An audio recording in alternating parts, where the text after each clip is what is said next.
اعوذ باللہ من الشیطان الرجیم بسم اللہ الرحمن الرحیم الحمد للہ رب العالمین والصلاة والسلام علی محمد وآلہ الطاہرین سیما بقیت اللہ اللہم اجل لولیک الفرج۔ سب سے پہلے پروردگار کی بارگاہ میں دعا ہے یوسف زہرا سلام اللہ علیہ کے ظہور میں تعجیل فرما، ہم سب کو مولا کا خدمت گزار ناصر بننے کی توفیق عطا فرما، الہی آمین۔ موضوع سخن امام زمان علیہ السلام کی معرفت ہے۔ اس سے پہلے ہم نے عقائد کی روح سے مولا کی معرفت پر گفتگو کی۔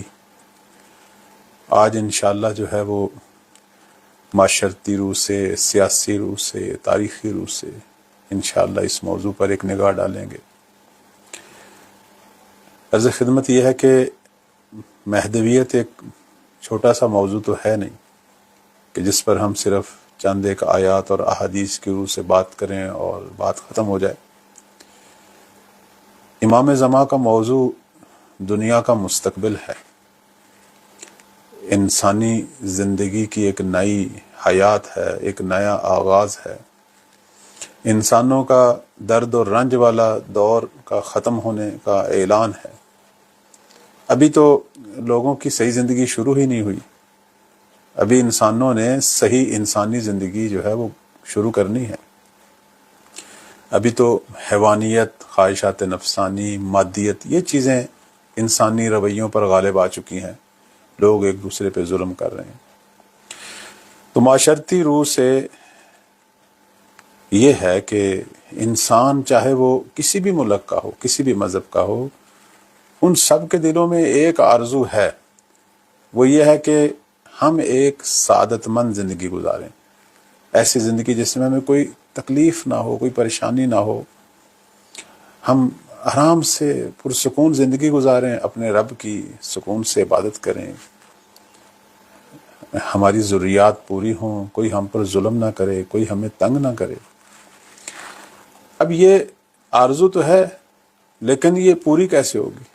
یقیناً پوری ہوگی، چونکہ دنیا میں جتنے بھی مذہب آئے سب نے ایک الہی آسمانی شخص کی بشارت دی ہے، چاہے آپ کسی بھی مذہب میں چلے جائیں، حتیٰ وہ مذہب جو لوگوں نے خود بنائے، جنہیں ہم کہتے ہیں زمینی مذہب۔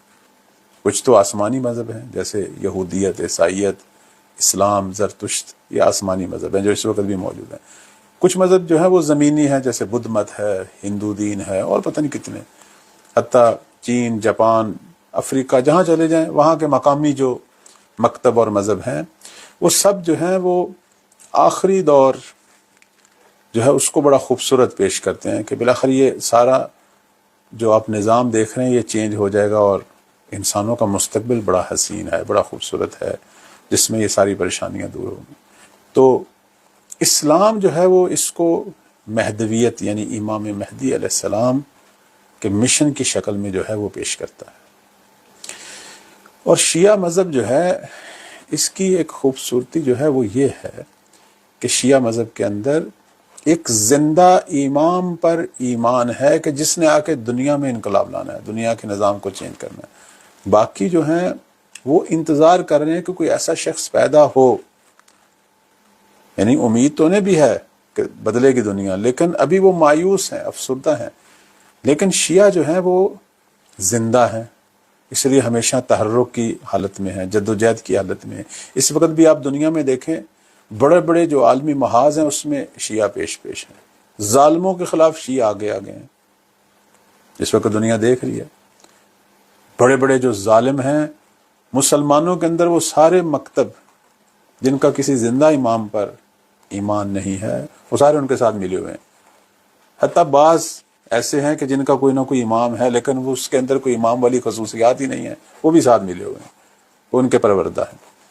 لیکن وہ جو امام معصوم اور آل محمد میں سے ہر دور میں ایک حجت خدا، جو وہ 12 اماموں کا سلسلہ ہے اور اس سلسلے سے منسلک ہیں، وہ ان ظالموں کے خلاف اٹھے ہوئے ہیں۔ یہاں سے پتہ چل رہا ہے کہ اصل اسلام کہاں ہے۔ اس لیے آپ دیکھیں کہ فوٹورزم کی جب بات ہوتی ہے تو شیعہ فوٹورزم کو جو ہے وہ دنیا کے جتنے بھی محقق ہیں، مستشرق ہیں، وہ اس کو سب سے زیادہ پیش کرتے ہیں۔ مثلا ایک بہت بڑے فلسفی اور مستشرق ہیں جناب ماربین، جن کا جرمنی سے تعلق ہے، وہ اپنی ایک کتاب جو ہے اس میں شیعہ فوٹورزم پر جو ہے وہ گفتگو کرتے ہیں۔ کہتے ہیں کہ معاشرتی مسائل میں دو چیزیں بہت اہمیت کی حامل ہیں کہ جس سے ہمیشہ امید اور کامیابی جو ہے وہ نظر آتی ہے۔ وہ کیا ہے؟ ایک حجت عصر پر عقیدہ، یعنی امام وقت پر عقیدہ، اور دوسرا ان کے ظہور کا انتظار ہے۔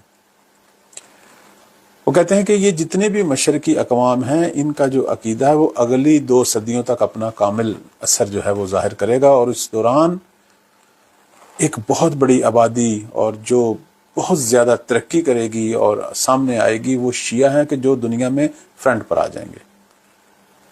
اور یہ شیعہ ایک ایسا مکتب ہے کہ اگر آپ ان کے عقائد ختم بھی کر دیں پھر بھی ان کے پاس ایک سرمایہ ہے کہ جس کی وجہ سے یہ وہ لوگ ہیں جو دنیا پر اپنا اقتدار قائم کریں گے۔ فرانس کے ایک مستشرق ہیں دانشور ہنری کاربن، وہ کہتے ہیں کہ انہوں نے بہت لکھا شیعت پر اور بالخصوص امام مہدی علیہ السلام پر۔ وہ کہتے ہیں کہ شیعہ مکتب میں انتظار ہے، نہ کسی جدید وحی کا، نہ کسی جدید شریعت کا، بلکہ وہ جو وحی ان کے پاس ہے، اسلام کی وحی، قرآن و حدیث، وہ اس کے تمام معنی اور مفہوم کے ظہور کے منتظر ہیں کہ وہ جتنی خبریں ہیں، مثلا قرآن میں جو اخلاق بیان ہوا ہے وہ اب اس کا انتظار کریں کہ وہ اخلاق کب مجسم ہوگا۔ قرآن میں جو عدل بیان ہوا ہے وہ اس کا انتظار کریں کہ وہ عدل کب مجسم ہوگا۔ کہتے ہیں یہ سارا اسلام، یہ دین کی اصلی شکل کے جو وہ منتظر ہیں، یعنی وہ اسلام جو بیان ہوا ہے اس کی روحانی اور باطنی شکل کے جو منتظر ہیں، یہ انتظار ان کا امام غائب کے انتظار کی شکل میں ہے، چونکہ جب امام آئیں گے تو یہ ساری چیزیں اس وقت دین اسلام حقیقی شکل میں جو ہے وہ پیش ہوگا۔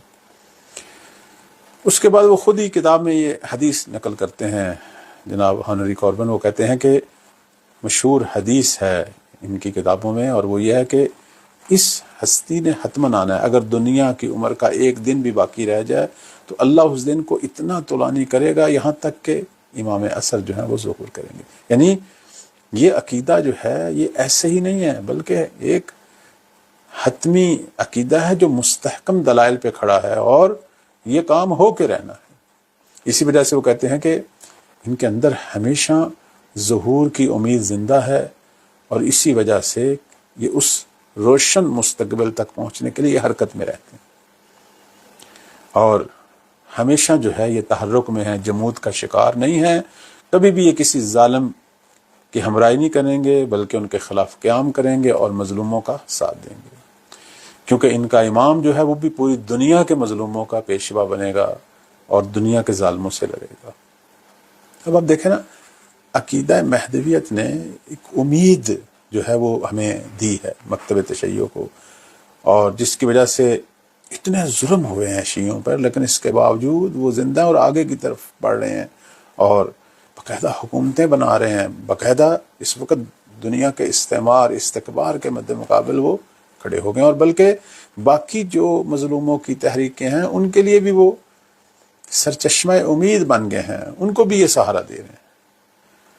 کیوں؟ چونکہ یہ انتظار میں ہیں کہ یہی ہمارا کام باعث بنے گا، بالآخر وہ مہدی جس کی بشارتیں ہیں وہ ظہور کریں گے، اور یہ دنیا جو اس وقت مختلف مصیبتوں کا مرکز ہے، جس میں جنگیں ہیں، جس میں بیماریاں ہیں، جس میں نشہ ہے، جس میں جرائم ہے، جس میں ظلم ہے، جس میں خودکشی ہے انسان کی، مثلا یہ بالآخر اطمینان، سکون، ترقی، یہ انسانی اعلیٰ اخلاق، امن و امان، یہ ان چیزوں میں تبدیل ہو جائے گی۔ اس لیے آپ دیکھیں کہ قرآن مجید نے امام مہدی علیہ السلام کا جو دور ہے، سورہ نور کی آیت نمبر 55 میں دیکھیں، پروردگار جو ہے وہ فرما رہا ہے کہ وَلَيُبَدِّلَنَّهُمْ مِنْ بَعْدِ خَوْفِهِمْ أَمْنًا، کہ جب مہدی کا دور آئے گا اس وقت ہر خوف امن میں بدل جائے گا، یعنی کوئی خوف ہی نہیں رہے گا۔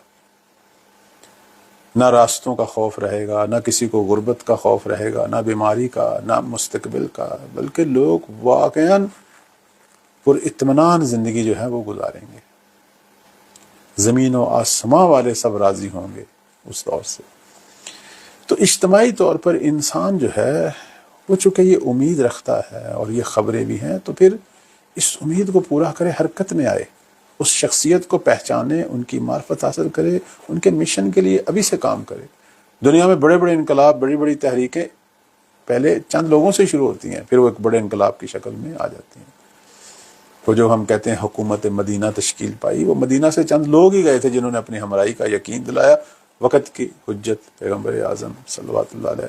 اور آپ مدینہ کی طرف آئے اور جب انصار کی ناصروں کی ایک تعداد دیکھی تو حرکت شروع ہو گئی، اور دنیا نے جو ہے وہ آہستہ آہستہ پیغمبر اسلام کی وہ الہی عادلانہ حکومت کا چراغ جو ہے پھر وہ ایک منارہ ہدایت اور آفتاب ہدایت کی شکل میں بدلتا ہوا دیکھا. سیاسی طور پر میں عرض کروں گا کہ اگرچہ ہر مذہب اور مکتب، چاہے وہ جھوٹا ہے، سچا ہے، آسمانی ہے، زمینی ہے، وہ پیش کرتا ہے ایک نظام کہ اس طریقے سے لوگوں کو ان کے حقوق دیے جائیں، لوگوں پہ حکمرانی کی جائے، اور نام بھی وہ عدالت کا لیتے ہیں، نام بھی وہ اقتصاد کا لیتے ہیں، رفاہ عمومی کا لیتے ہیں، بہت کچھ کہتے ہیں، لیکن ہوتا ایسے نہیں ہے. اس وقت آپ دیکھیں کہ ساری حکومتیں ناکام ہیں، سارے نظام ناکام ہیں. کیوں؟ کیونکہ کچھ لوگ بلاخر وہ اقتدار میں مزے لے رہے ہیں اور باقیوں کا استحصال کر رہے ہیں. انداز چینج ہے لیکن ہو یہی کچھ رہا ہے. لہذا عام جو دنیا ہے وہ مایوس ہے. جس وقت پوری دنیا پر جو ہے آپ دیکھیں کیپٹلزم جو مغرب کی لبرل ڈیموکریسی ہے وہ اس وقت پوری دنیا میں سب سے زیادہ مقبول ہے. اس کے اندر کیا ہو رہا ہے؟ ایک اشرافیہ، ایک طبقہ جو ہے وہ کھا پی رہا ہے، اور غریب غریب سے غریب تر ہو رہا ہے، اور امیر امیر سے امیر ہو رہا ہے. البتہ پہلے دو تھی، کمیونزم بھی تھا لیکن وہ ختم ہو گیا، اور اب جو ہے یہی ڈیموکریسی جو مغربی ہے یہ اب پوری دنیا میں آپ دیکھیں کہ ان کی اڑان ہے. اور لیکن اس کے اندر ایک گروہ، ایک پارٹی، ایک طائفہ صرف وہ مادی مفادات حاصل کر رہا ہے، اور پھر لوگوں کی توجہ بٹانے کے لیے ان کو جنگوں میں ڈالا ہوا ہے، ان کو آپس کی جھوٹی موٹھی لڑائیوں میں ڈالا ہوا ہے، اور خلاصہ یہ ہے کہ انسانوں کو بیوقوف بنایا جاتا ہے. لیکن سمجھنے والے سمجھ رہے ہیں کہ یہ سب ڈرامے ہیں، یہ صرف لوٹا جا رہا ہے مستضعفین غریب لوگوں کو. تو اب یہاں جو ہے سیاسی طور پر جب اس طرح کے بحران ہوں تو اب لوگ جو ہیں وہ پھر نفسیاتی مریض، ذہنی مریض، جسمانی مریض، مایوسی ہے.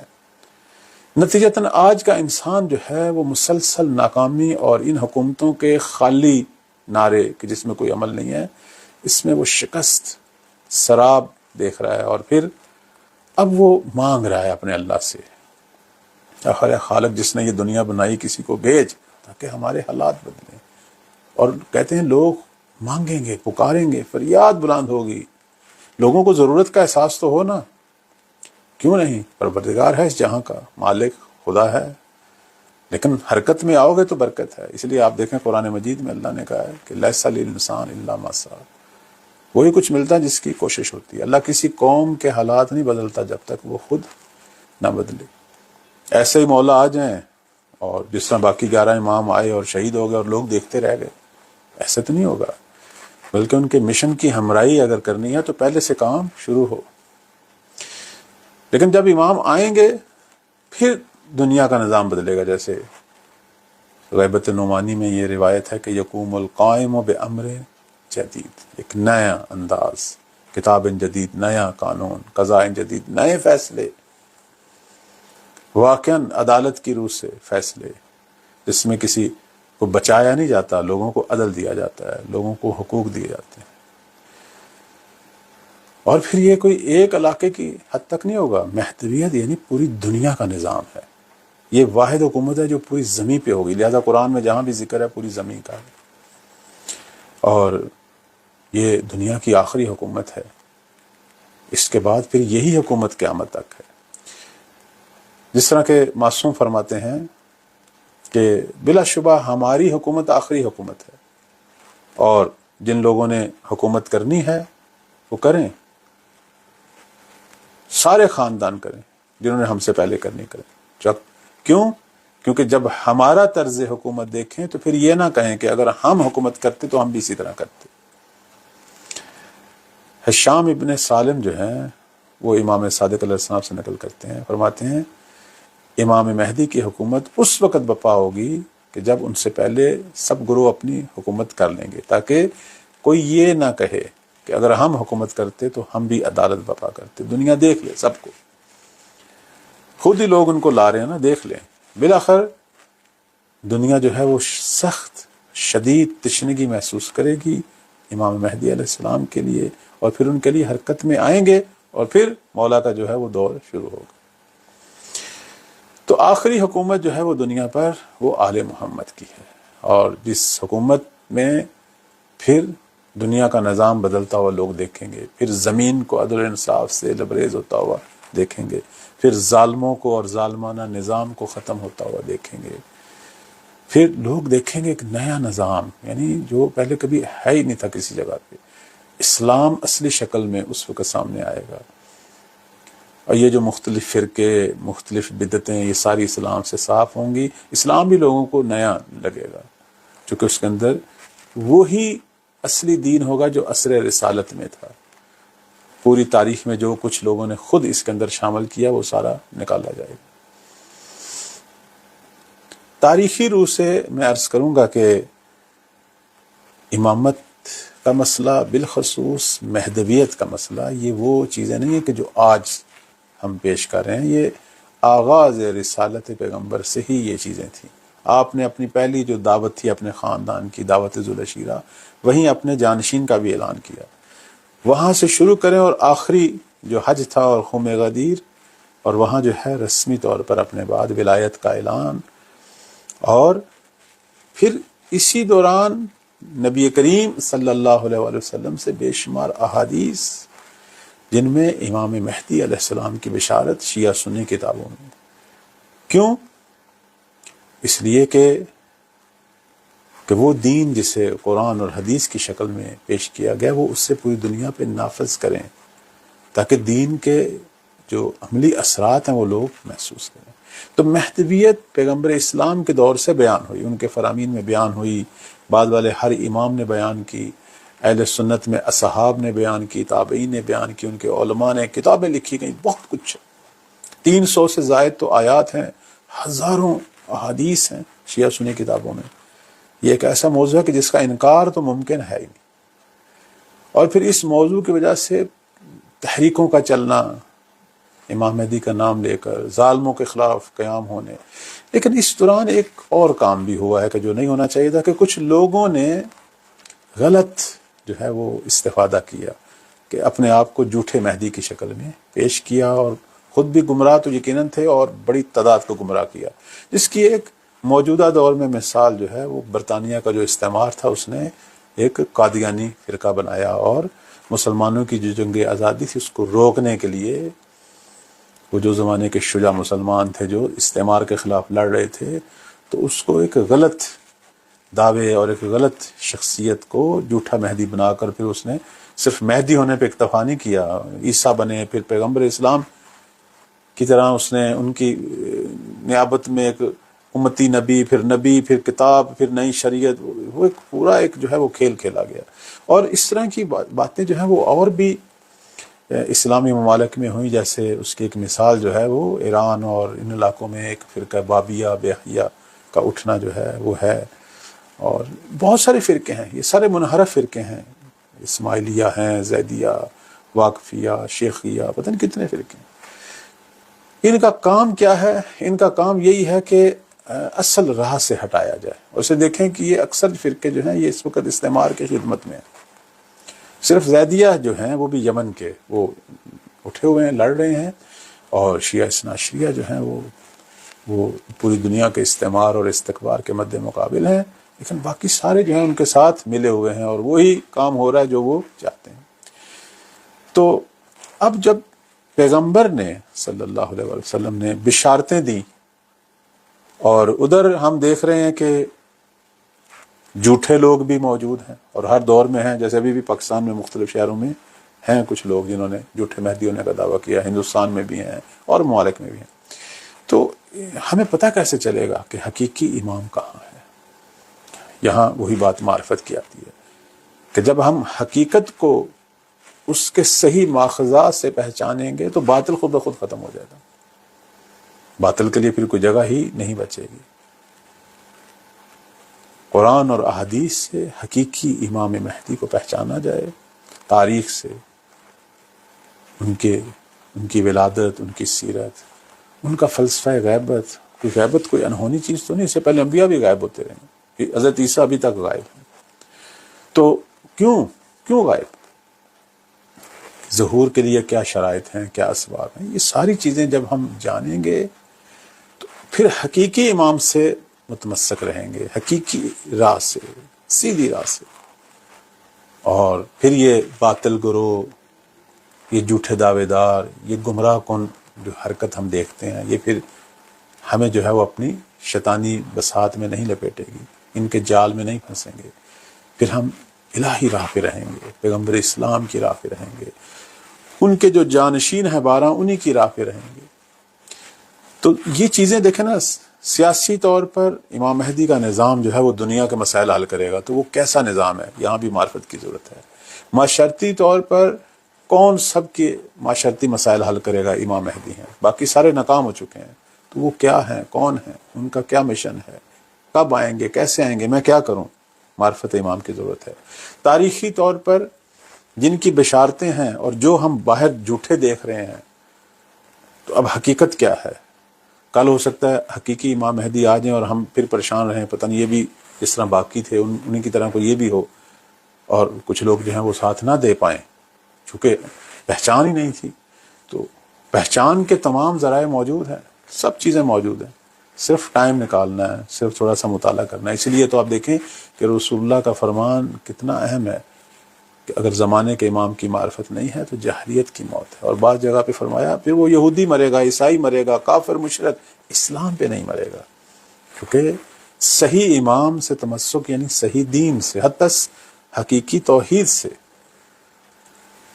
تو یہ چند ایک جہت سے ہم نے جو ہے اس موضوع کو آپ کی خدمت میں بیان کیا۔ اور اس وقت دنیا مغرب اور بالخصوص جو استعمار ہے وہ ہمارے اندر کالی بھیڑوں کو پیدا کر رہا ہے کہ جو شک و تردید پیدا کر رہی ہیں، اور ان کو خوب پیسہ بھی مل رہا ہے۔ اس وقت کئی لوگوں نے اپنے چینل بنائے ہوئے ہیں اور اس میں امام مہدی علیہ السلام کے جو نائبین ہیں، مثلا مراجع کرام، فقہا کہ جو اس راہ سے منسلک ہیں، ان کی کردار کشی ہو رہی ہے، ان کی توہین ہو رہی ہے۔ کچھ لوگ جو ہیں وہ امام مہدی کو چھوڑ کر اور فرقوں کے اماموں کی طرف لوگوں کو لگا رہے ہیں۔ کچھ لوگ جو ہیں وہ اصل امام مہدی کے وجود کے ہی منکر ہیں، جس طرح ایک مثال احمد القاتب ہے، اور بھی بہت سارے لوگ ہیں، احمد امین مصری ہیں۔ فرق نہیں کرتا شیعہ سنی، کوئی حقیقی شیعہ یہ کام نہیں کر سکتا۔ ہاں کچھ لوگوں نے شیعہ کا لبادہ پہنا ہوا ہے، اور ان کے مشن پہ، شیطان کے مشن پہ، چونکہ اس وقت سب سے زیادہ خطرہ جو ہے وہ ابلیس اور شیاطین کو ہے امام مہدی سے، کہ یہ آئیں گے تو ظاہر ہے ان کا سارا قصہ ختم ہو جائے گا، حتیٰ وہ مارے جائیں گے سب، چونکہ وہ بھی ظالم ہے، خود ابلیس مارا جائے گا۔ ابلیس کو اللہ نے جو قرآن مجید میں وقت معلوم تک مہلت دی، وہاں مراد قیامت نہیں ہے، ظہور قائم ہے، صلوات اللہ۔ تو ظاہر ہے اب یہ لوگ جو ہیں وہ کئی طریقے سے مہدویت کو ختم کرنے کی کوشش کر رہے ہیں۔